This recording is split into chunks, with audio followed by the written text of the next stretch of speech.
This meeting is being recorded. Gracias, Padre Santo, porque estamos reunidos en tu nombre, Señor, porque sabemos que lo que vamos a ver hoy, lo que vamos a estudiar hoy, lo que vamos a aprender hoy, primero fue dirigido por ti, Señor, fue diseñado por ti, Señor, en tu plan perfecto para que podamos crecer en tu evangelio, crecer en conocimiento de tu palabra, crecer en la obra que tienes para nosotros, Señor, que el propósito que has diseñado para nosotros, Señor. Te damos gracias, Señor, porque sabemos que tienes control, sabemos que el primer invitado, la primera persona que llegó fue tu presencia, Señor, y que nosotros simplemente estamos participando de las bendiciones y los beneficios que tienes para nosotros, Señor. Te damos la honra y gloria a ti, Señor. Queremos exaltar tu nombre, Señor. Queremos exaltar tu obra, Señor. Queremos exaltarte a ti primero, Señor. Y te pedimos que nos abras el entendimiento para conocer a profundidad lo que tienes para nosotros, Señor, y que tu mensaje podamos recibirlo a profundidad, Señor, y podamos captar todo lo que tienes para nosotros, Señor, para ponerlo en práctica, Señor, para que nuestras vidas sean transformadas y que podamos ejercer el ministerio que tienes para nosotros, Señor. Bendícenos a todos los que estamos aquí, llévanos siempre por el buen camino de la fe, Señor, y bendícenos en todo lo que hacemos. En el nombre de Cristo Jesús te lo pedimos. Amén y amén. Entonces les decía que hacer los estudios, me gusta hacerlo de acuerdo a lo que vamos aprendiendo y lo que vamos leyendo, ¿verdad? Para como que haya una relación entre lo que leemos entre la semana y lo que vemos a principio de semana. Entonces como que nos entendemos un poco más, ¿verdad? Es muy interesante hacer el estudio antes y cuando ya estamos leyendo la parte que vimos en el estudio, entonces uno como que, ay, mira, sí es cierto, y empieza a ver otras cosas más profundas para poder agarrarle la profundidad de lo que la palabra quiere decirnos, ¿verdad? Les decía que la programación la tengo hecho 2023, 2024, inclusive enero del 2025, porque para esa fecha tengo planeado, el Señor tiene planeado que terminemos de leer la palabra de Dios. Hay varios estudios bíblicos o estudios de lectura bíblica que condensan en cuánto tiempo quiere uno leerlo.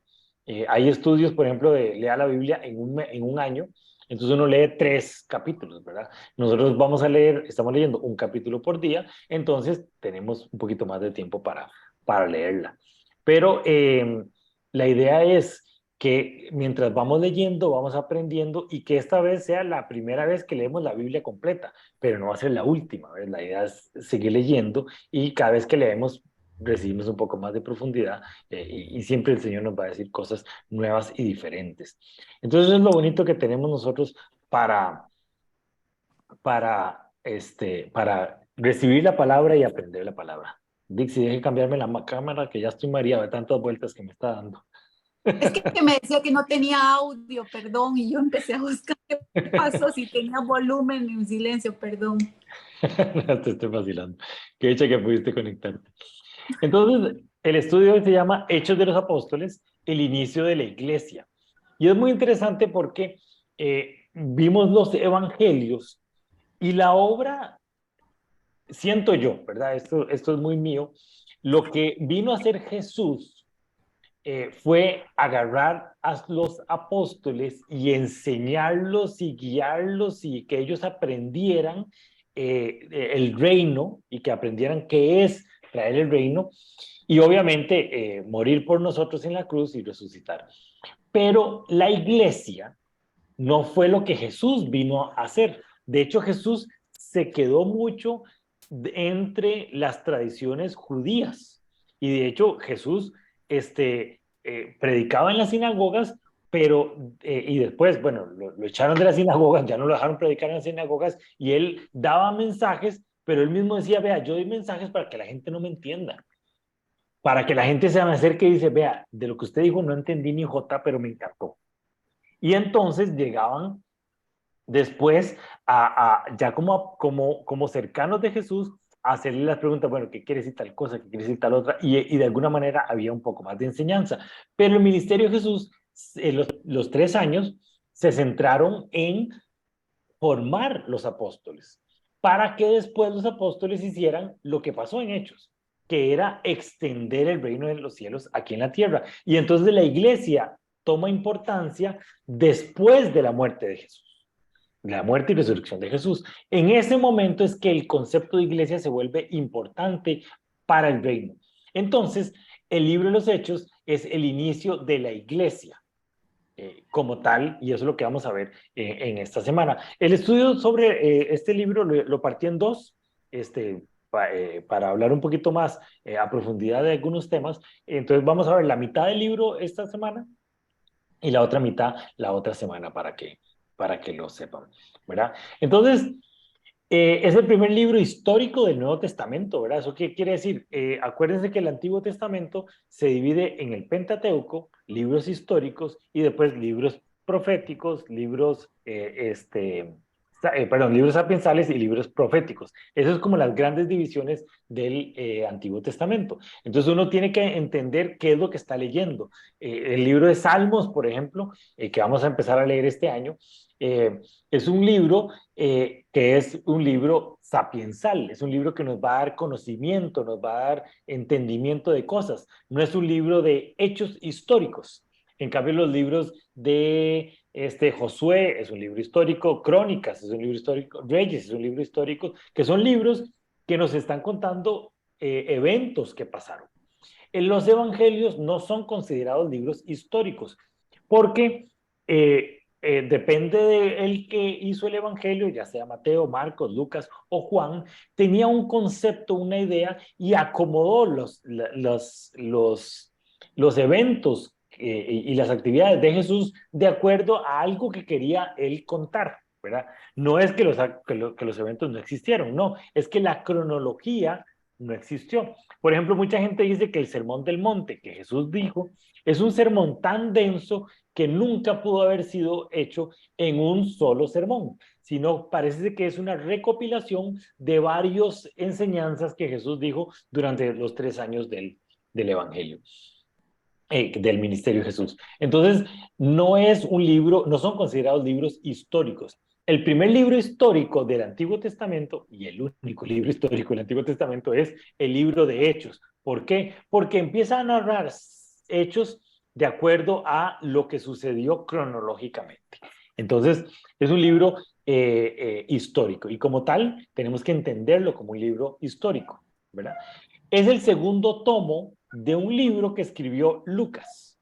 Lucas, que fue el que escribió el Evangelio, empezó escribiendo el Evangelio y después dijo, esto me gustó, voy a seguir leyendo, escribiendo lo que pasó después del Evangelio. Entonces es el único seguidor de Cristo, no es apóstol, porque Lucas no fue propiamente un apóstol, pero sí es el único seguidor de Cristo que escribe y enumera lo que pasó después del Evangelio. Entonces es muy interesante porque nos habla de un concepto que se dice mucho y que yo uso mucho, que se llama la iglesia primitiva. Vamos a ver, la iglesia primitiva es la primera iglesia que hubo. Como iglesia primitiva, como concepto, no está escrito en la Biblia, no es que dice la iglesia primitiva de Jesús, nada. Pero es un concepto que se utiliza mucho porque la iglesia como tal ha ido cambiando, mutando, diferenciándose, y siempre es importante volver a la iglesia primitiva. O sea, ¿cuáles son los conceptos iniciales de esa iglesia primitiva? ¿Qué es lo que Jesús quería hacer, que le dejó a los apóstoles de boca de Jesús, y que los apóstoles entendieron lo que tenían que hacer y cómo se fue creciendo ese concepto de iglesia primitiva? Como les decía, el concepto de iglesia se vuelve importante en el libro de los Hechos. En el Evangelio no era un concepto importante, era todo un montón de gente siguiendo a Jesús, ¿verdad? Y el libro de Hechos fue encomendado por una persona de mucho dinero, Teófilo, que quería saber qué es lo que estaba sucediendo ahí en Jerusalén. Parece que Teófilo era un cristiano que conoció a Cristo y que le dijo, mire, yo quiero saber más, cuéntemelo todo. Y le pidió a Lucas, que era un compañero y un colaborador de Pablo, que era una persona muy estudiada, se cree que era médico, y entonces le dijo, vea, hágame un compendio de qué fue lo que hizo Jesús, y después qué fue lo que pasó en esa primera iglesia. Entonces, eso es como las cuestiones puntuales del libro de Hechos. ¿Ok? Entonces, Carolina, si quieres leer Hechos 1 del 1 al 11. Teófilo, en mi primer libro te relaté todo lo que Jesús comenzó a hacer y a enseñar hasta el día que fue llevado al cielo. Después de haberles dado a sus apóstoles escogidos instrucciones adicionales por medio del Espíritu Santo. Durante los 40 días después de que sufrió y murió, Cristo se apareció varias veces a los apóstoles y les demostró con muchas pruebas convincentes que Él realmente estaba vivo. Y les habló del reino de Dios.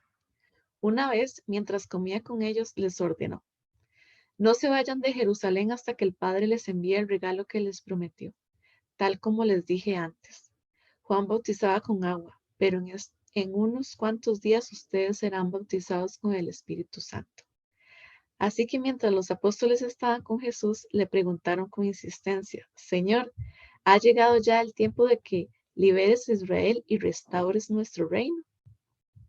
Entonces, vemos cosas interesantes en este lo primero que escribe Lucas. Igual en el Evangelio, Lucas como que el primer capítulo lo usaba como para darle una introducción para que la gente que después que leyera el libro se diera cuenta qué era la intención de Lucas, ¿verdad? Eso es una práctica de una persona muy estudiada y una persona muy letrada, que era el caso de Lucas. Entonces, primero, el por qué Teófilo le pidió que lo escribiera, él lo escribió, pero en esos escritos históricos empieza a poner elementos importantes que son, que por eso es que están aquí en la Biblia, porque no es simplemente una historia que nos es contada, sino hay una intención detrás de esa historia, que es el Espíritu Santo que quiere hablarnos de cosas importantes. Y por eso es interesante hacer esos estudios.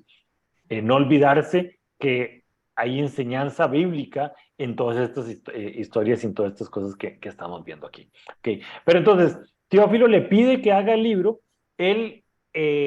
El primer libro, que es el Evangelio de Lucas, termina en un momento específico y después empieza el libro de Hechos. Y es muy interesante porque dice cosas importantes que nos llevan a la iglesia primitiva. Y la iglesia primitiva es importante, y voy a hablar mucho sobre esto, porque nos van a ayudar a entender qué cosas son accesorias y qué cosas son fundamentales en nuestra vida como iglesia, ¿verdad? Y qué cosas con el tiempo fue evolucionando y ahora se vuelven importantes por un asunto de tradición y de historia, pero no importantes por un tema puramente de enseñanza bíblica, ¿ok? Entonces, les dice, y les habló del reino de Dios, ¿verdad? Durante los 40 días después de que sufrió y murió, Cristo se apareció varias veces a los apóstoles y les mostró con muchas pruebas convincentes que él estaba realmente vivo. Y les habló del reino de Dios. Entonces es importante que Jesús, antes de morir, el reino de los cielos se está acercando, y eso es lo que decía, ¿verdad? El reino de los cielos está aquí, y después del mensaje, después de la muerte y resurrección, Jesús dice, y les habló del reino de Dios. Entonces el tema del reino de Dios es importantísimo para entender qué fue lo que vino a hacer Jesús aquí en la tierra. Mucha gente tiene a Jesús como un Jesús, un maestro que nos enseña a cómo vivir, o una persona que cuestionó el status quo, pero lo que Jesús hizo antes, durante y después de haber muerto y resucitado fue hablarnos del reino de Dios. Y aquí Lucas nos lo pone muy claro. Les habló del reino de Dios. Y una vez mientras comían, que eso es parte de las cosas interesantes, veamos que que Lucas lo que quiere hacer ver es que Jesús resucitó, y resucitó de toda forma, y se sentaba a comer con los apóstoles, ¿verdad? Porque mucha gente cuestionaba que era un cuento o hablaban de que era un fantasma, pero no, Jesús se levantó y se sentó con ellos y comía. Y una vez que comía les dijo, no se vayan de Jerusalén hasta que llegue el Espíritu Santo. El libro de Hechos, Hechos de los Apóstoles, en realidad originalmente no se llamaba Hechos de los Apóstoles, se llamaba Lucas 2, pero el nombre de Hechos de los Apóstoles se lo pusieron después. Y mucha gente cuestiona que el libro en realidad no habla de los apóstoles, no son hechos de los apóstoles, más bien debería llamarse hechos del Espíritu Santo, porque lo que habla y lo que completa todas las historias es lo que hizo el Espíritu Santo, y como tal hay que entenderlo. Entonces, siguiendo ahí, Caro, termina ahí esa parte. Él les contestó: solo el Padre tiene la autoridad para fijar esas fechas y tiempos, y a ustedes no les corresponde saberlo, pero recibirán poder cuando el Espíritu Santo descienda sobre ustedes y serán mis testigos y le hablarán a la gente acerca de mí en todas partes, en Jerusalén, por toda Judea, en Samaria y hasta los lugares más lejanos de la tierra.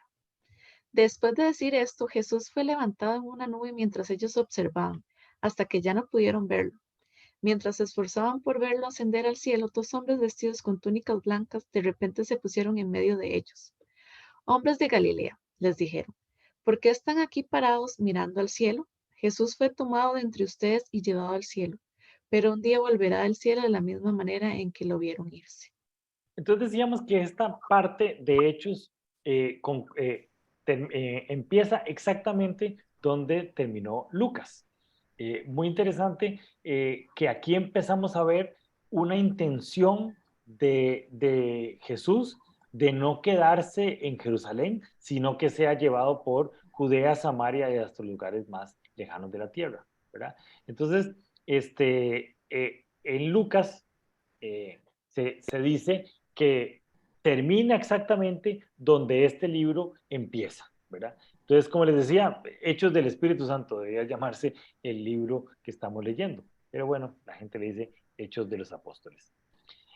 Aquí es como termina Lucas, Lucas 24, 50 al 53. Don Álvaro, si quieren nos lo puede leer. Está bien. Lucas 24, 50, 53. Entonces Jesús lo llevó a Betania, levantó sus manos al cielo y los bendijo. Mientras los bendecía, los dejó y fue levantado al cielo. Entonces ellos lo adoraron y regresaron a Jerusalén llenos de gran alegría y pasaban todo su tiempo en el templo adorando a Dios. Entonces, esto es como termina Lucas y como siempre pasa en las películas de Semana Santa. Es tanto los recursos que se usan para hablar de la obra de Cristo, para hablar de sus 3 años de ministerio, para hablar de la crucifixión, que la resurrección se vuelve así chiquitica. Y es la parte más importante de la obra de Cristo en la cruz. Dice un filósofo cristiano que que si Jesús no hubiera resucitado, vana sería nuestra fe, porque sería de una persona que llegó y se murió y dejó una enseñanza muy profunda. Pero no, Jesús resucitó y la obra de la resurrección es importante porque hace eterna su muerte, ¿verdad? Su restauración en la muerte la vuelve eterna en el momento en el que resucita. Pero como se usó tantos recursos para hablar de la vida de Jesús, la muerte se vuelve así como, o la resurrección se vuelve así pequeñita. Entonces Lucas dice, no, yo no me voy a quedar ahí, se devuelve un poquito y nos cuenta un poco más qué fue lo que estuvo haciendo Jesús en esos 40 días, comiendo y hablando del reino de los cielos. ¿Ok? Entonces, al final del Evangelio de Lucas, inicia el Evangelio de los Hechos de los Apóstoles y nos empieza a contar durante 28 capítulos qué fue lo que hicieron la primera iglesia cristiana, ¿verdad?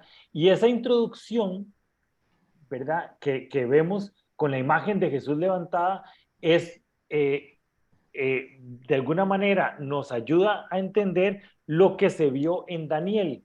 Daniel es un libro que está en el Antiguo Testamento. Daniel es un profeta que fue llevado a Egipto y ahí tuvo muchas profecías, muchas imágenes de qué es lo que pasó, qué es lo que iba a pasar al final de los tiempos. Y Daniel tiene una imagen muy clara de qué es lo que hace Jesús. Y ahí está Daniel 7 del 13 al 14. Dixie, si quieres nos lo puedes leer. Voy.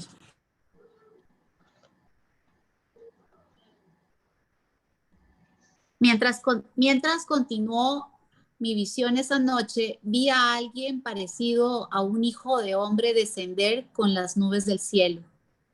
Se acercó a la lo llevaron ante la presencia. Se le dio autoridad, honra y soberanía sobre todas las naciones del mundo, para que le obedecieran los de toda raza, nación y lengua. Su gobierno es eterno, no tendrá fin, su reino jamás será destruido. Entonces, muy interesante. Los galileos, esos hombres galileos que regañó los ángeles que dijeron que están viendo para el cielo, ven que Jesús se levanta y se va y se nos pierde. Y Daniel nos cuenta la historia desde allá en el cielo. Cuando Jesús es levantado, Daniel tiene esta visión. Bueno, muchos años antes, pero Daniel la cuenta. Y como en la cronología de los tiempos, en el momento en que Jesús sube, Daniel nos cuenta que estaba, antes de Daniel 13, está hablando de que Dios está sentado en el trono y que hay 4 bestias y no sé qué montón de cosas. Y después dice, mientras estaba viendo eso, un hijo de hombre, que es Jesús, desciende de las nubes del cielo, o sea, nosotros lo vemos subir y él desciende de las nubes y llega y tiene su trono de autoridad.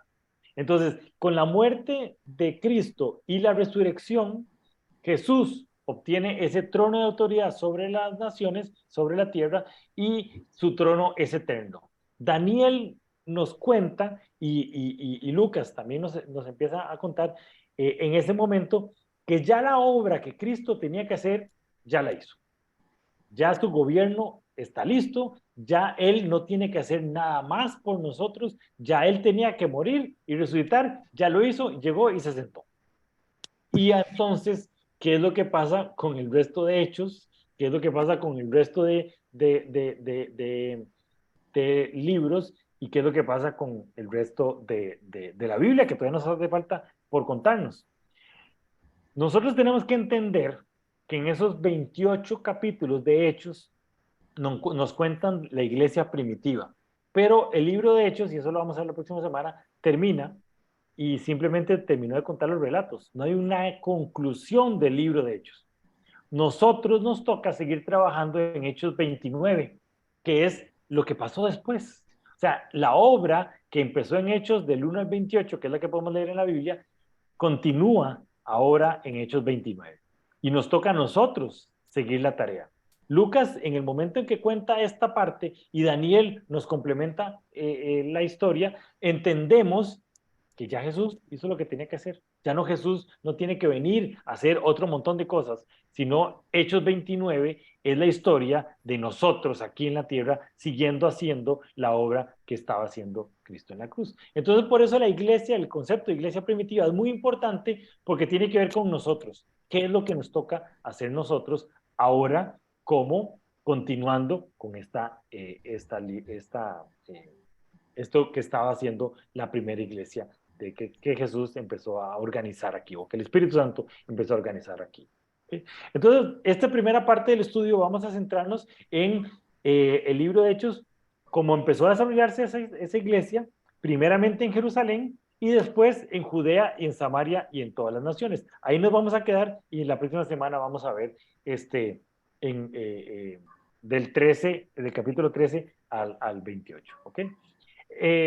Es importante entender, Jerusalén es una ciudad netamente judía. Judea es una ciudad que tenía muchos judíos, pero también tenía personas que no eran judíos. Y Samaria era una ciudad que eran los enemigos de los judíos. Y era una ciudad que tenía muy pocos judíos. No tenía casi nadie de Samaria vivía, casi nadie judío vivía en Samaria. Entonces, Jesús en su ministerio se quedó en Jerusalén, Galilea, en Belén, por ahí, ¿vale? Y anduvo Jesús. Él salió muy poco, fue una vez con la samaritana, en Samaria, pero era muy poco, su ministerio se mantuvo muy cerca de la parte judía. En cambio, los apóstoles sí empiezan, en esta primera parte, y vamos a verlo más adelante, empiezan a expandir el reino ya no solo entre los judíos, sino en una parte fuera del libro de lo que era la cultura judía en ese momento, ¿verdad? Entonces, empezamos a ver el poder del Espíritu Santo. Y aquí empezamos a ver conceptos importantes que es necesario que nosotros continuemos con lo que era esa iglesia primitiva. ¿Okay? Entonces, la iglesia primitiva, y Caro ahora estaba diciendo que le gustaba mucho el libro de Hechos, porque empezaba a ver el montón de señales, el montón de milagros que se estaban haciendo ahí en la primera iglesia. Bueno, esa es una de las características de la iglesia primitiva y debería ser de las características de la iglesia en este momento, las señales. Las señales son signos sobrenaturales que respaldan lo que la organización hacía o debería estar haciendo. De alguna manera, si llegaba Pedro y decía, en el nombre de Cristo Jesús, sea sano, y esa persona se sanaba, entonces el nombre de Cristo Jesús tenía autoridad, tenía poder. Entonces, lo que estaba diciendo Pablo no era simplemente un mensaje bonito, un mensaje esperanzador o motivacional. No, era respaldado por Dios, que hacía que esa persona tuviera sanidades impresionantes. Y la iglesia primitiva, tanto Pedro como Pablo, como todos los apóstoles, iban caminando con señales, o sea, los señales caracterizaban a la iglesia primitiva. Y la gente se daba cuenta si Dios estaba o no estaba respaldando lo que se hacía por medio de las señales. Y muchas veces la gente iba detrás de las señales y en lo que estuvimos leyendo, creo que hoy o ayer, veíamos que efectivamente mucha gente quería las señales y pagaba por las señales y creían que las señales eran lo importante cuando no, ¿verdad? Las señales señalaban algo y señalaban qué. Eso es muy importante que nosotros como seguidores de esa iglesia primitiva o como evolucionando después de esa iglesia primitiva, entendamos cuáles son esas señales que la iglesia estaba apuntando y qué es lo que nosotros necesitamos continuar para saber y para seguir trabajando con respecto a esas señales y qué es lo que están señalando. Ok, entonces, Dafne, si quieres leer ahí Hechos 2 del 1 al 4. El día de Pentecostés, todos los creyentes estaban reunidos en un mismo lugar. De repente se oyó un ruido desde el cielo parecido al estruendo de un viento fuerte e impetuoso que llenó la casa donde estaban sentados. Luego, algo más parecido a unas llamas o lenguas de fuego aparecieron y se posaron sobre cada uno de ellos. Y todos los presentes fueron llenos del Espíritu Santo y comenzaron a hablar en otros idiomas, conforme el Espíritu Santo les daba esa capacidad. Entonces, el evento ya no sucede en un aposento alto, ya no sucede en un asunto pequeñito. Recuerdan cuando Jesús hacía sus milagros y una persona resucitaba, Jesús siempre decía, miren, no lo cuenten, déjenselo ustedes, después contarán este asunto. Las manifestaciones del Espíritu Santo pasaban muchas veces en lugares donde estaban los discípulos, donde estaban reunidos el petit comité. Aquí no. Aquí esto ya sucede en una plaza, en un lugar abierto, donde hay viento, hay fuego y la gente empieza a hablar en otras lenguas y todo el mundo le entendía.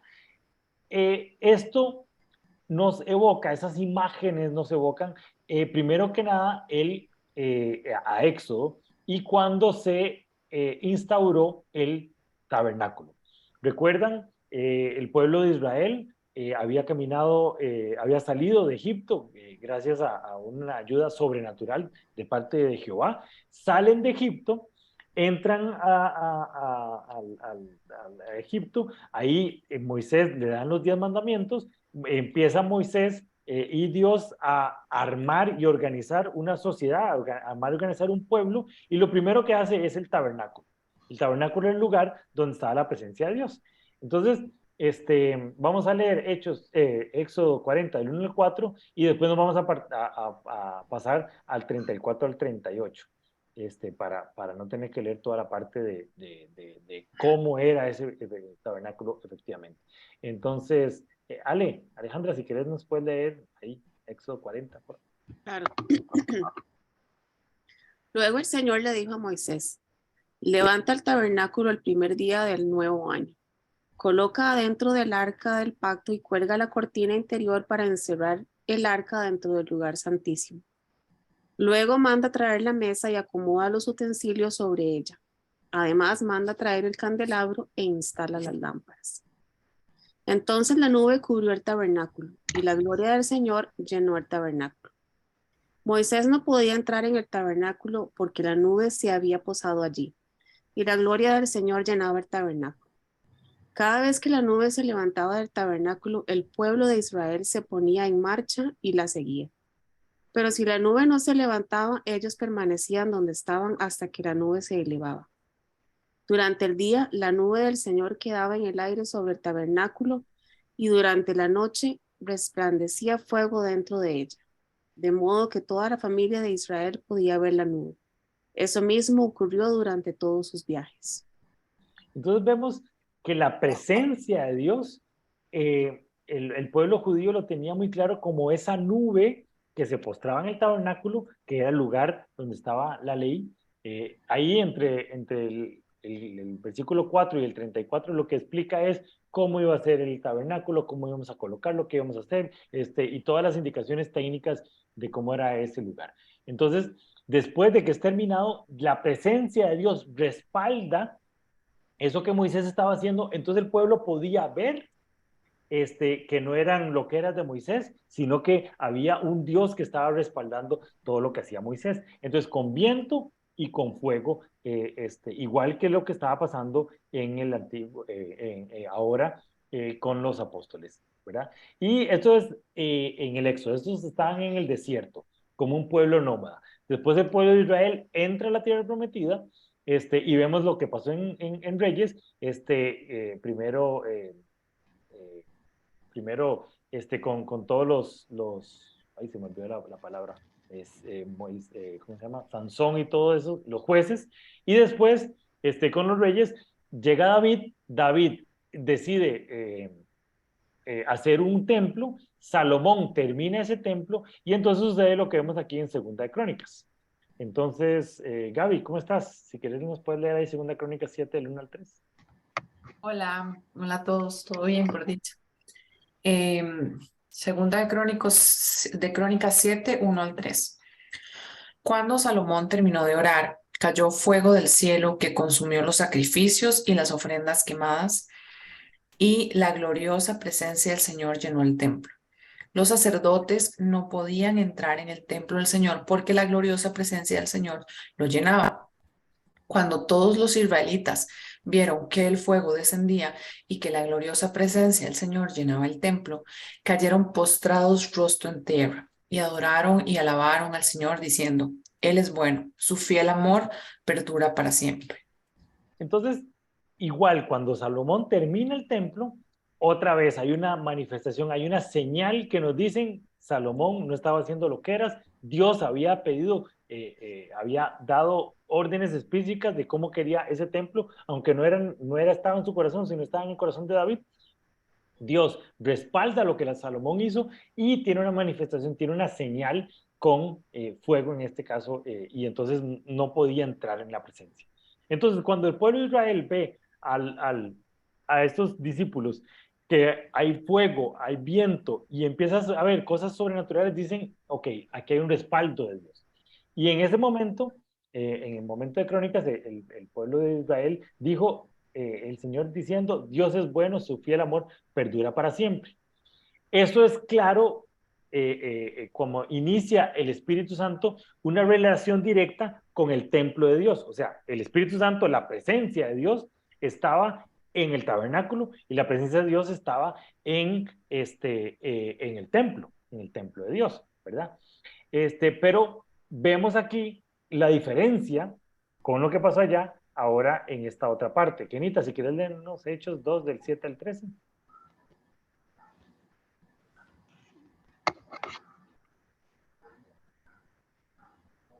Kenita, se fue de vacaciones.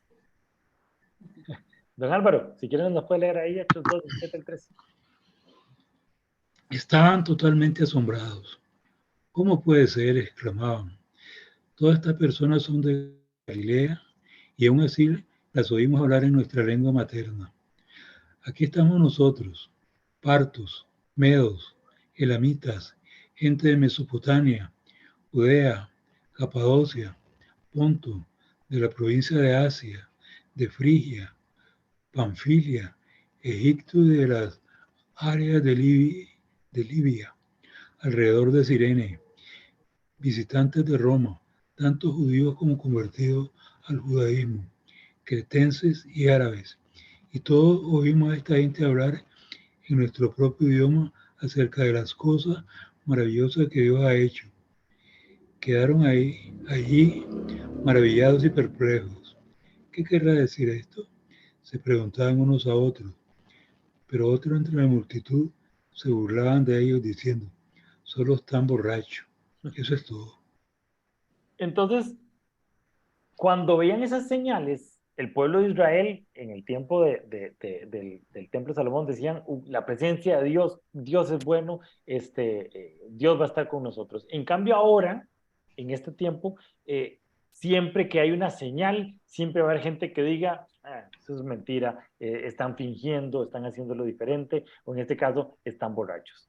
Entonces, veamos cómo la iglesia primitiva desde el puro inicio fue atacada y fue siempre menospreciado el hecho de que la señal debería respaldar la obra de Dios. Y la gente debería entender que cuando hay una señal es que Dios está actuando, ¿verdad? Entonces vemos que empiezan a verse diferencias. Sí, el templo es el templo, la presencia de Dios es la presencia de Dios, pero como la demás gente lo recibe, eso es diferente, y como la demás gente empieza a entender la obra de Dios, es diferente a lo que estaba pasando en el Antiguo Testamento como lo que está pasando ahora en el Nuevo Testamento.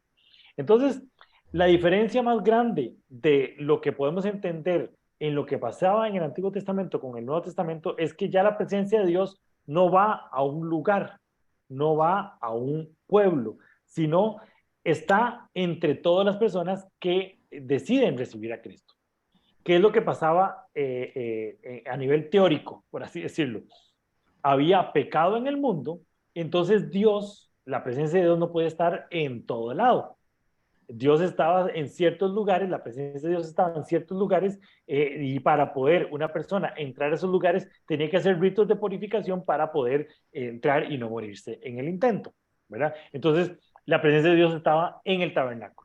Y si alguien entraba al tabernáculo, y como le pasó a David, por ejemplo, que llevó el tabernáculo mal llevado a Jerusalén, un momento que el pueblo de Dios había perdido el tabernáculo, entonces lo llevó y alguien tocó las tablas y se murió.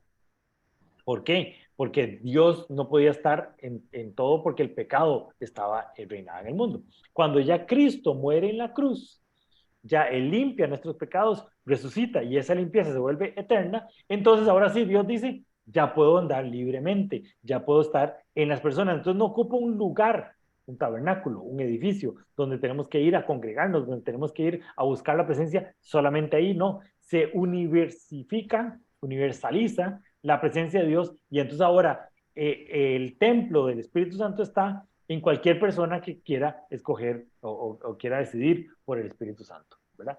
Y aquí esto está en clara alusión de lo que se veía en Ageo. Ageo es un profeta menor del Antiguo Testamento y que nos encuentra un poco lo que va a pasar cuando llega el Mesías y qué es lo que iba a pasar con el templo de Dios. Entonces, Dixie, si quieres lees ahí Ageo 2 del 6 al 9.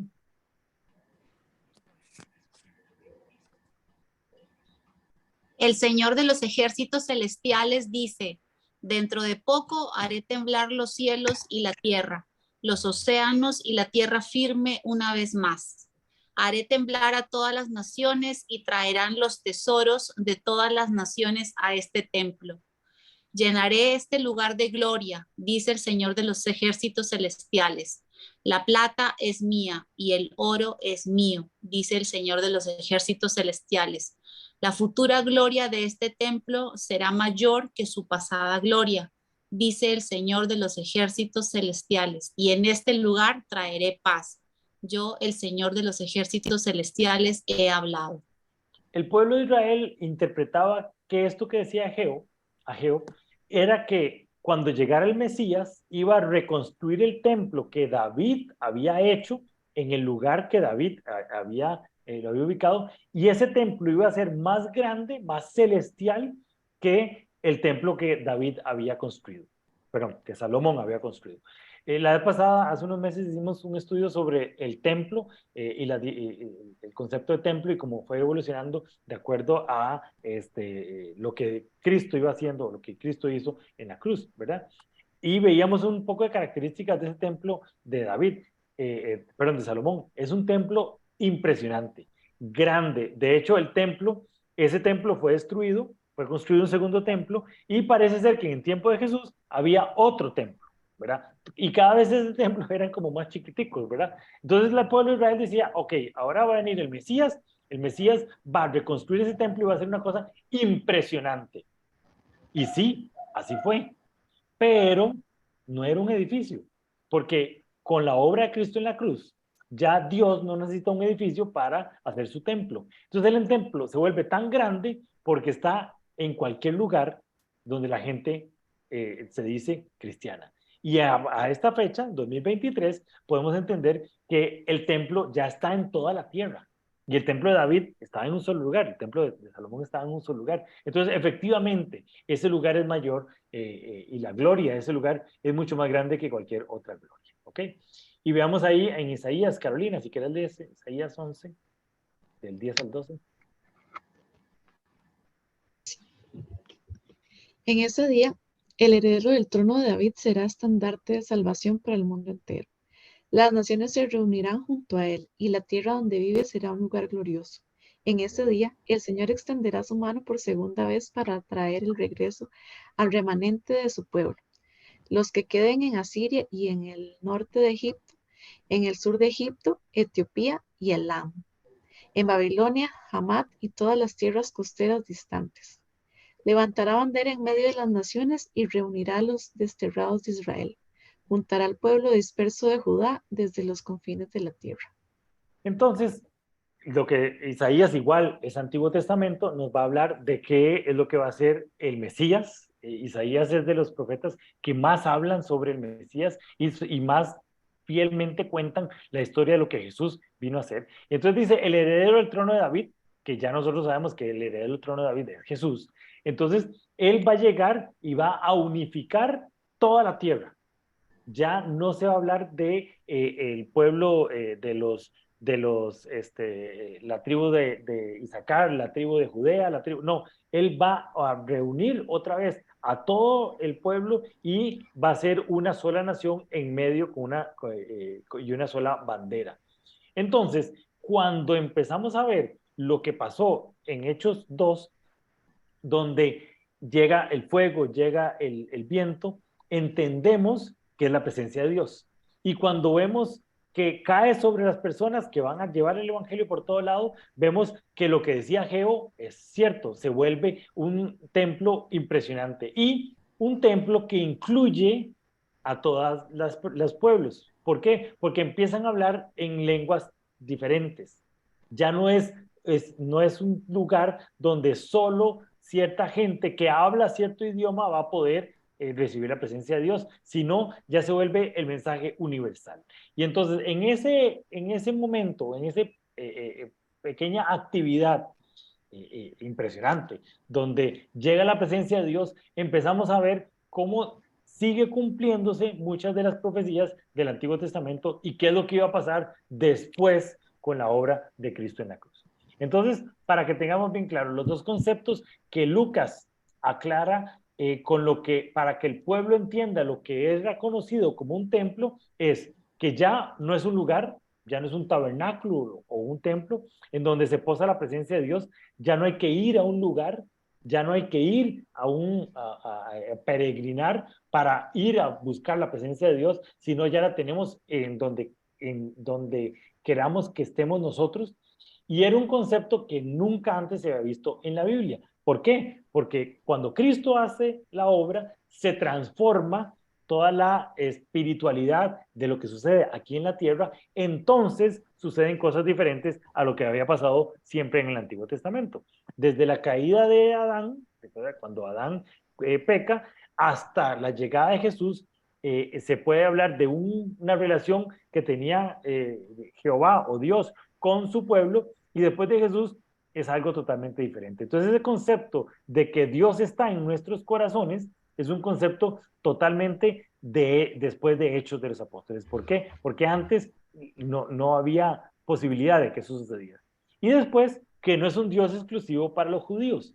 Aunque sigue siendo el pueblo escogido por Dios, los judíos siguen siendo el pueblo escogido por Dios, ya no son el único grupo de personas que pueden acceder al trono de Dios. Se vuelve universal la obra de Cristo en la cruz. Entonces, en esa introducción, Lucas pone estos dos conceptos y es lo que va a desarrollar durante todo su segundo libro, en el libro de Hechos de los Apóstoles. Entonces, empieza a hacer Lucas un paralelismo entre la iglesia de la época, o sea, que estaba haciendo el templo de los judíos, con la iglesia, aquí le puse de los del camino, que fue como primeramente fue nombrado el pueblo de Jesús. Nosotros podemos estar hablando de los cristianos, que ahora vamos a terminar con ese concepto muy interesante. Entonces, empieza a contar una parte de qué es lo que estaba pasando y cómo la organización estaba haciendo las cosas diferentes. ¿Ok? Entonces, Daphne, si quieres ahí, Hechos 3. Cierta tarde, Pedro y Juan fueron al templo para participar en el servicio de oración de las 3 de la tarde. Mientras se acercaban al templo, llevaban cargando a un hombre cojo de nacimiento. Todos los días lo ponían junto a la puerta del templo, la que se llamaba Hermosa, para que pidiera limosna a la gente que entraba. Cuando el hombre vio que Pedro y Juan estaban por entrar, les pidió dinero. Pedro y Juan lo miraron fijamente y Pedro le dijo, míranos. El hombre lisiado los miró ansiosamente, esperando recibir un poco de dinero, pero Pedro le dijo, yo no tengo plata ni oro para ti, pero te daré lo que tengo. En el nombre de Jesucristo de Nazaret, levántate y camina. Entonces, el inicio del ministerio de Pedro y Juan, en este caso, se empieza yendo al templo, ¿verdad? Recordemos que ellos eran judíos y no habían recibido la instrucción todavía de separarse de todas las ordenanzas judías. Ellos seguían, y inclusive Jesús seguía haciendo, antes de que muriera, seguía haciendo todas las actividades judías y él seguía manifestándose como judío. Inclusive hay varios eventos donde llega una persona que no es judía y Jesús mismo le dice, ¿pero qué le pasa si yo vine aquí por los judíos? ¿Por qué usted me pide que lo sane? Por ejemplo. Y entonces una mujer dice, mire, hasta los perros que reciben las migajas del piso, con usted, ¿por qué no me hace mi milagrito? Entonces Jesús llegaba y sanaba. Entonces ellos, Pedro y Juan, tenían todavía esa cosmología judía y entonces iban al templo a orar. Pero empiezan a darse cuenta que cuando llegan al templo dicen, es que esto ya como que no me suena. Porque veo un hombre cojo, de ahí, hay que hacer algo por él.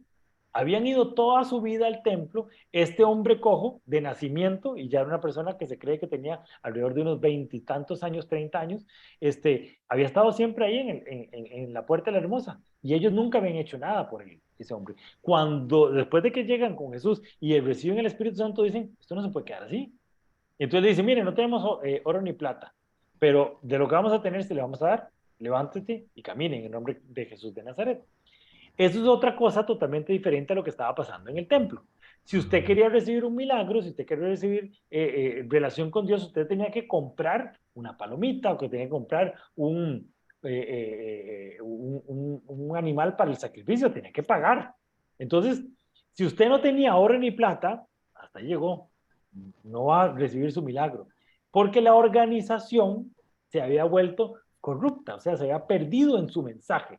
Y entonces Lucas empieza a contarnos, ok, Pedro y Juan iban limpios, no tenían nada de plata, pero iban con algo más importante que la plata. Mientras tanto, el templo de de los judíos se había vuelto una organización antigua, perdida, vieja, que había perdido los conceptos de lo que era verdaderamente recibir el templo, recibir la presencia de Dios y actuar al pueblo con respecto a eso.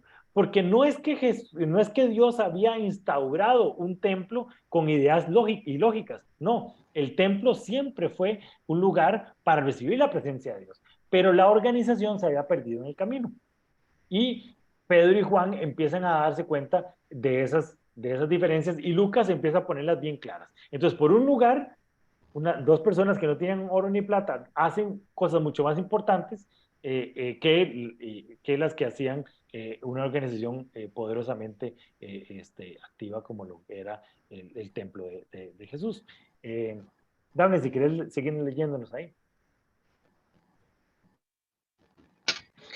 Entonces Pedro tomó al hombre lisiado de la mano derecha y lo ayudó a levantarse. Y mientras lo hacía, al instante los pies y los tobillos del hombre fueron sanados y fortalecidos. Se levantó de un salto, se puso de pie y comenzó a caminar. Luego entró en el templo con ellos, caminando, saltando y alabando a Dios. Toda la gente que lo vio caminar y lo oyó adorar a Dios, toda la gente lo vio caminar y lo oyó adorar a Dios. Cuando se dieron cuenta de que él era el mendigo cojo que muchas veces había visto junto a la puerta hermosa, quedaron totalmente sorprendidos. Llenos de asombro, salieron todos corriendo hacia el pórtico de Salomón, donde estaba el hombre sujetando fuertemente a Pedro y a Juan. Entonces, veamos cosas importantes aquí. Una cosa de lo que es la sanidad. Vemos que Pedro y Juan le dicen, en el nombre de Cristo Jesús, levántate. Y tomaron al hombre lisiado de la mano derecha y lo levantaron. Cuando Pedro y Juan dicen, en el nombre de Cristo Jesús, levántate, el hombre todavía no estaba sano. Es en el momento en que Pedro y Juan lo levantan que los pies y los tobillos se sanan. La fe de Pedro y Juan era que aunque no veían la sanidad, ellos sabían que estaba sano, lo levantan y se sana. Entonces es muy importante, cuando estemos orando por una persona, no esperemos a que veamos la sanidad para decir, está sano.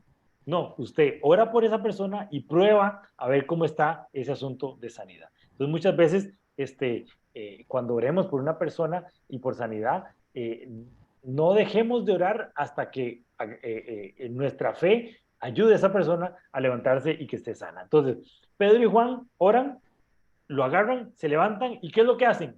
Se meten al templo a adorar a Dios. O sea, veamos que ellos todavía siguen buscando la presencia de Dios en el templo y el templo es un lugar de adoración. Pero llegó adorando a Dios y era un carnaval lo que mandó a hacer él. Yo me imagino que esos templos ya no eran como tan activos, tan pentecostés, podríamos hablar en jerga actual. Este hombre acaba de ser sanado, empezó a caminar, a bailar, a gritar, y entonces la gente empezó a oírlo y dijeron, mire, qué raro, que se vino aquí medio loco. Y después se dieron cuenta que era el cojo que andaba, que todos los días lo habían visto durante años de años ahí en la puerta de la hermosa. Y entonces el templo se vuelve un lugar de adoración a Dios. El lugar de reunión se vuelve un lugar de adoración a Dios, que ese era el concepto original que tenía Dios y que tenía también la iglesia primitiva, que el lugar de actividad, que el lugar de reunión es un lugar para contar las maravillas que hizo Dios, para que nuestra fe creciera y para que adoráramos y le diéramos la honra a Dios, que es muy importante. La honra no la reciben ni Pedro ni Juan, la honra la recibe Dios. Y desde la iglesia primitiva eso lo tiene bien, bien claro. Pedro dice, yo no tengo nada, no tengo ni plata, pero lo que tengo es el nombre de Cristo, de Jesús de Nazaret, que ese sí sana. Y entonces logran la sanidad. ¿Okay? Entonces empieza Lucas a contarnos ciertos eventos que empiezan a dar los los puntos iniciales de lo que es la iglesia primitiva de Dios, ¿ok? Después de eso, empieza a haber rencillas entre la organización y la estructura de la organización y los apóstoles, ¿ok? Entonces, termina ese evento y entonces mandan a llamar a Pedro, que es esa barbaridad, que es ese escándalo que está haciendo usted ahí. Gaby, si quieres leernos ahí donde continúa. Sí, toda esta parte. Sí. Pedro predica en el templo. Pedro vio esto como una oportunidad y se dirigió a la multitud. Pueblo de Israel, dijo, ¿qué hay de sorprendente en esto? ¿Y por qué nos quedan viendo como si hubiéramos hecho caminar a este hombre con nuestro propio poder, con nuestra propia rectitud? Pues es el Dios de Abraham, de Isaac y de Jacob, el Dios de todos nuestros antepasados, quien dio gloria a su siervo Jesús al hacer este milagro. Es el mismo Jesús a quien ustedes rechazaron y entregaron a Pilato, a pesar de que Pilato había decidido ponerlo en libertad. Ustedes rechazaron a ese santo y justo y en su lugar exigieron que soltaran a un asesino. Ustedes mataron al autor de la vida, pero Dios lo levantó de los muertos. Y nosotros somos testigos de ese hecho. Por la fe en el nombre de Jesús, este hombre fue sanado y ustedes saben que él antes era un lisiado. La fe en el nombre de Jesús lo ha sanado delante de sus propios ojos. Entonces, lo primero que hace Pedro, cuando ve la oportunidad, dice, ok, esto es una oportunidad de señalar el que hizo la señal, ¿verdad? Que eso es algo que tenemos que entender nosotros como iglesia primitiva y como participantes de Hechos 29, que es el concepto que quiero que les quede claro hoy. Entonces, primero que nada, señalan a quién es el que hizo verdaderamente la obra. El que hizo verdaderamente la obra fue Jesús. Y Jesús, que ya les echa toda la retajila de que ustedes lo mandaron a matar, pero él resucitó y en el nombre de Jesús es que este hombre ha sido sanado. Entonces, la señal es clara. La gente decía, yo durante años vi a este hombre lisiado, este hombre cojo y ahora camina. Algo extraordinario pasó. Y respaldado por Dios, entonces lo que dice Pedro se vuelve importante y entonces la gente empieza a creerle. De hecho, en este caso, la dirigencia no hace nada contra Pedro, nada más llaman a pedir un poco de cuentas, pero no tienen argumentos para encarcelarlo o para poder sacarlo y dejarlo que siga haciendo este tipo de cosas. Porque el templo era un lugar de adoración a Dios. Y Pedro lo que dice, mire, el Dios de nuestros antepasados, Isaac y Jacob, el Dios de todos nuestros antepasados, ese es el mismo Dios que sanó aquí a este hombre lisiado. Entonces, no habían argumentos para sacarlo en cara y poder ellos parar esa nueva ola de fe que estaba inundando primeramente el pueblo de Israel en este caso, ¿verdad? Te puse a leer bastante, Gaby. Seguí leyendo ahí. Ajá. Amigos, yo entiendo que lo que ustedes y sus líderes le hicieron a Jesús fue hecho en ignorancia, pero Dios estaba cumpliendo lo que los profetas predijeron acerca del Mesías, que él tenía que sufrir estas cosas. Ahora pues, arrepiéntanse de sus pecados y vuelvan a Dios para que sus pecados sean borrados. Entonces, de la presencia del Señor vendrán tiempos de refrigerio y Él les enviará nuevamente a Jesús, el Mesías designado para ustedes. Pues Él debe permanecer en el cielo hasta el tiempo de la restauración final de todas las cosas, así como Dios lo prometió desde hace mucho mediante sus santos profetas. Moisés dijo, el Señor Dios de ustedes les levantará un profeta como yo de entre su propio pueblo. Escuchen con atención todo lo que Él les diga. Luego Moisés dijo, cualquiera que no escuche a ese profeta será totalmente excluido del pueblo de Dios. Comenzando con Samuel, cada profeta habló acerca de lo que sucede hoy en día. Ok, y entonces, interesante cómo empieza a Pedro a hilvanar su discurso y a contarnos la segunda venida, ¿verdad? Que es lo que está hablando aquí. Los apóstoles creían que Jesús iba a volver dentro de poquito, ¿verdad? Y de hecho Jesús había dicho, yo voy a venir pronto, entonces dijeron, bueno, se viene pronto. 2023 años y todavía no ha hecho esa segunda venida. Porque lo que dice es muy importante, que creo que es importante que lo veamos. Dice, la segunda venida está esperando a toda la restauración de las cosas. Él debe permanecer en el cielo hasta que el tiempo de la restauración final de todas las cosas. O sea, lo que está diciendo Pedro aquí es que lo que yo entiendo como el evangelio del reino es, ok, Jesús ya hizo lo que tenía que hacer, se fue para el trono, ahí está sentado, esperando a que su iglesia restaure todas las cosas. En el momento que la iglesia restaura todas las cosas, ahí va a volver Jesús y va a hacer la obra, y va a venir en una segunda venida. Ya Jesús hizo lo que tenía que hacer. Ahora le toca a su iglesia hacer esa restauración de las cosas. A mí me hace gracia porque la gente dice que cuando vemos mucha maldad y vemos que la sociedad está fatal, entonces ahorita viene Cristo. No, hombre, más bien más alejados estamos de que venga Cristo, porque aquí dice que Jesús está esperando que las cosas se restauren. ¿Y a quién le toca? A su iglesia restaurarlas, ¿ok?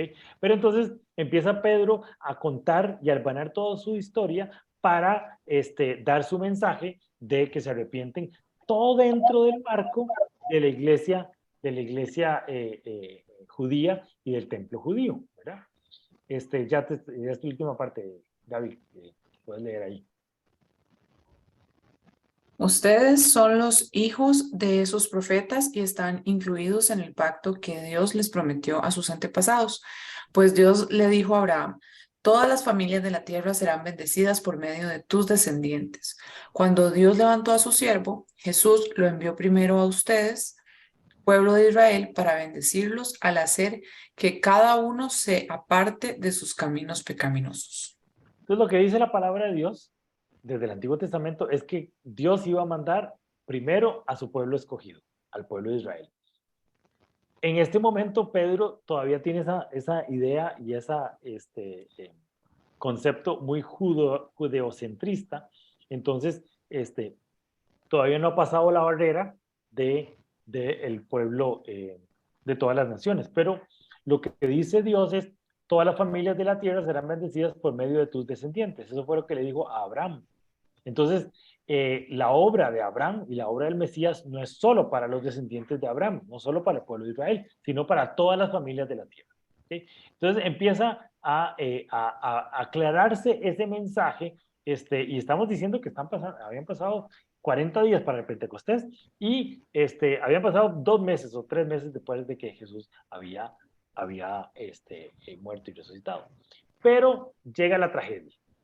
El pueblo, la iglesia empieza a crecer, empiezan a ver un montón de cosas, los apóstoles están sorprendidos, felices, contentos, la gente empieza a transformarse, a seguir el evangelio dentro de una cultura judeocentrista, o sea, muchos judíos recibían recibían lo que Jesús había hecho y lo recibían a Jesús como el Mesías, pero todo dentro de esa obra. Llega la tragedia, y cuando llega la tragedia es que mi tocayo le dio feo. Kenita, yo no sé si estás por ahí, para que nos leas aquí Hechos 6. Sí, aquí estoy. Dice, Esteban, un hombre lleno de la gracia y del poder de Dios, hacía señales y milagros asombrosos entre la gente. Cierto día, unos hombres de la sinagoga de los esclavos liberados, así la llamaban, comenzaron a debatir con él. Eran judíos de Cirene, Alejandría, Cilicia y de la provincia de Asia. Ninguno de ellos podía hacerle frente a la sabiduría y al espíritu con que hablaba Esteban. Entonces, Esteban era uno más que seguía haciendo esos milagros. Ya no eran solo los apóstoles que estaban haciendo los milagros, sino Esteban, que no era apóstol, él empezaba a hacer esos milagros.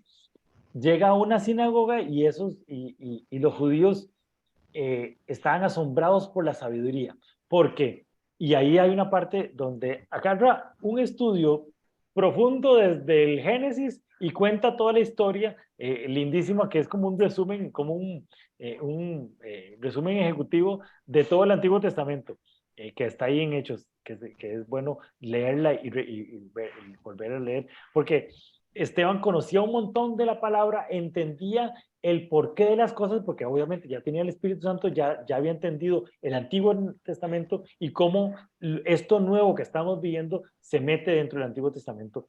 Y entonces empieza, le dicen, se consiguen un par de testigos que hablan en contra de Esteban y le dicen, pero es que Jesús dijo que iba a destruir y volver a construir el templo en 3 días. Y entonces por eso lo mandan a matar.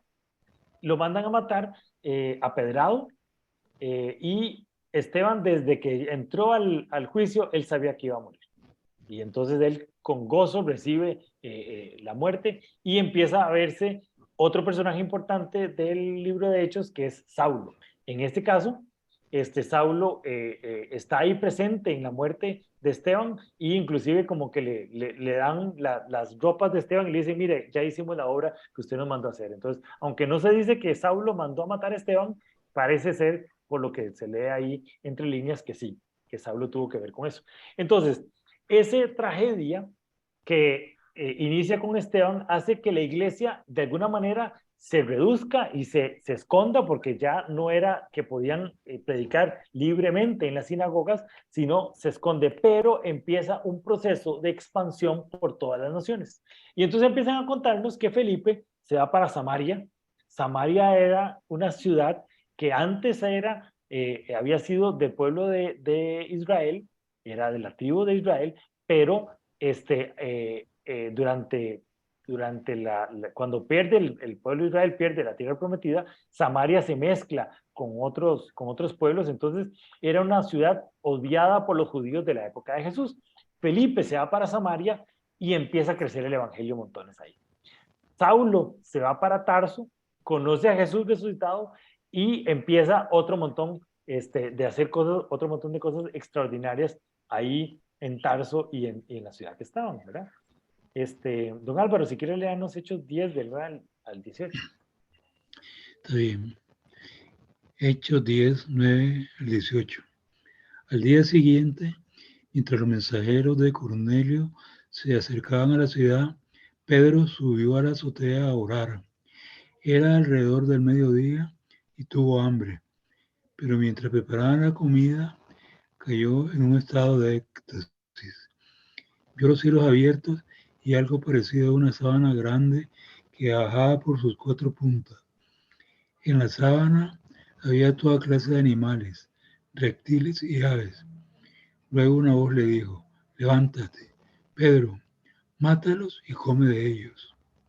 No, Señor, dijo Pedro, jamás he comido algo que nuestras leyes judías declaren impuro e inmundo. Pedro estaba metido dentro de la ley judía y tenía hambre, sube a la azotea, hace calor y ahí tuvo un sueño rarísimo, ¿verdad? Donde Dios le está diciendo, empieza a comer. Y Pedro dice, no, yo nunca voy a comer algo que las leyes judías no me lo impidan. Entonces, algo me pasa aquí. Entonces, Dios le dice, no llame impuro a lo que yo ya purifiqué. Entonces Pedro entiende que ahora el mensaje ya no es dentro de una estructura judía. Ahora voy a salirme de la estructura judía, ya no voy a cumplir la ley judía que me impedía comer este tipo de cosas o inclusive me impedía llevar el evangelio a otras naciones, y entonces Pedro empieza y las otras naciones también empiezan a llevar el evangelio por todo el mundo, por todas las ciudades. Y entonces empiezan primero en Judea y en Samaria y plantean la primera gran iglesia, que es la iglesia de Antioquía. Y esto es lo que vemos aquí. Dixie, si quieres leernos ahí Hechos 11, del 19 al 26.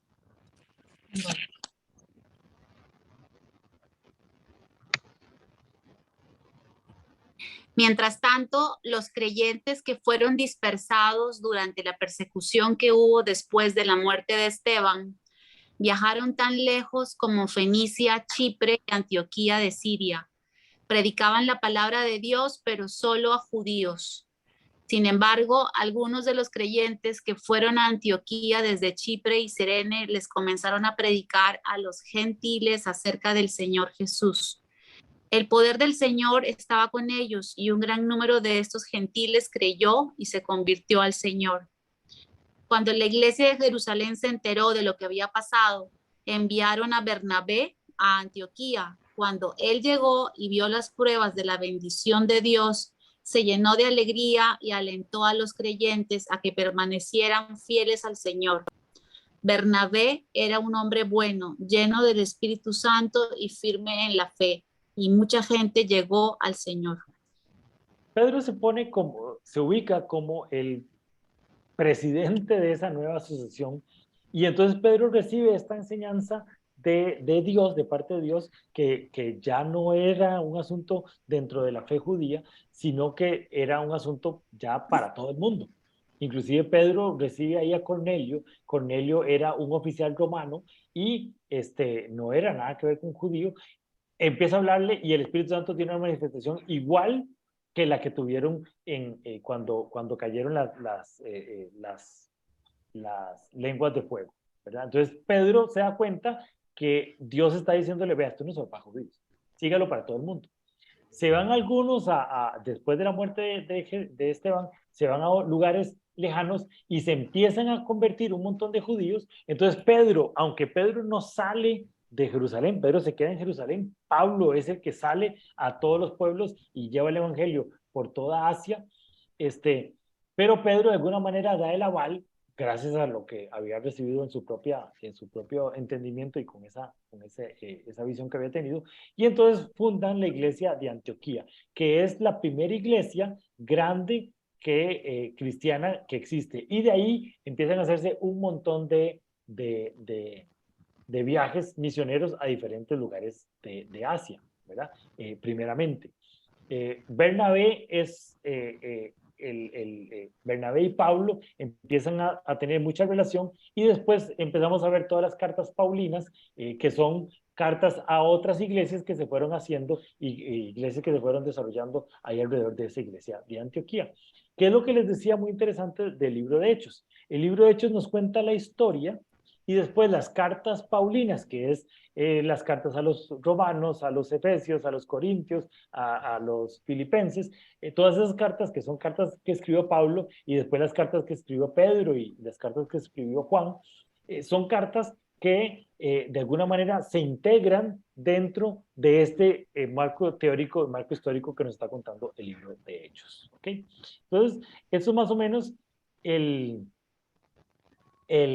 esta primera introducción de lo que es el libro de Hechos, y quiero dejarles con 3 conclusiones para que entendamos qué es lo que estamos leyendo ahora con el libro de Hechos. ¿Okay?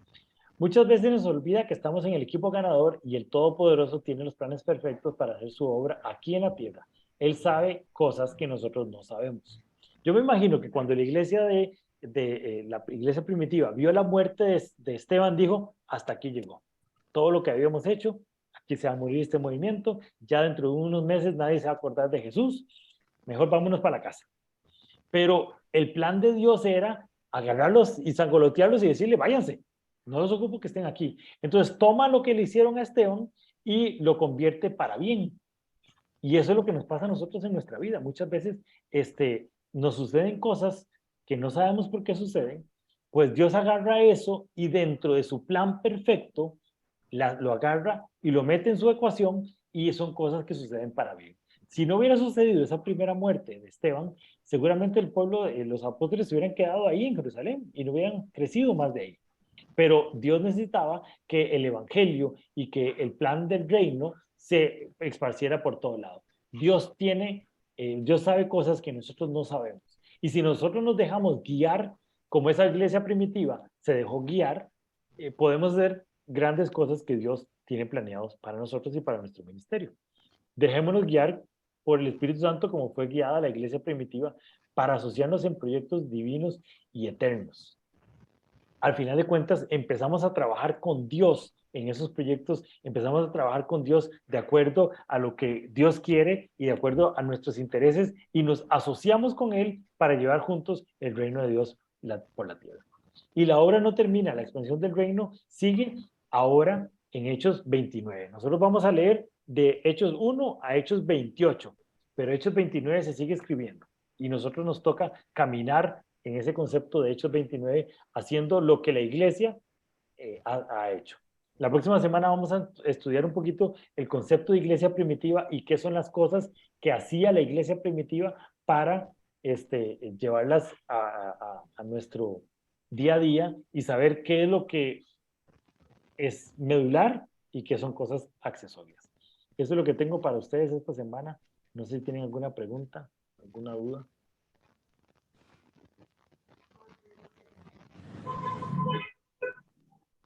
Todo bien, entonces. Listo.